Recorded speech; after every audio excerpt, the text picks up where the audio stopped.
วัสดีจ้าพ่อแม่พี่น้องแล้วจ้ะมันแกงไข่หมดแดงจ้ะ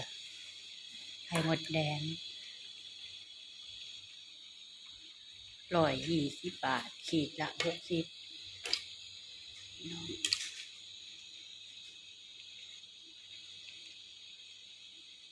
แกงใส่ผักหวานมาจากใส่เห็ด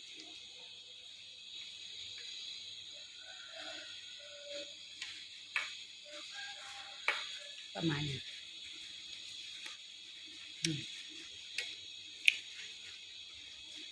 ใส่ผักหวาน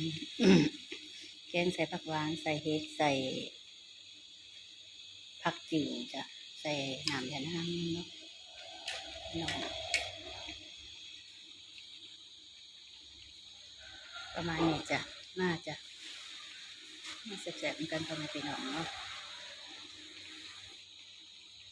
มากินข้าวด้วยกันเด้อจ้ะเมื่อนี้วันอาทิตย์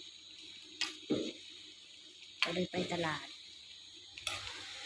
ลาวจ้ะ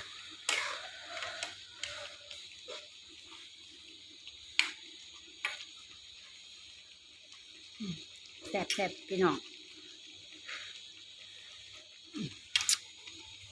แซ่บจะแซ่บโอเค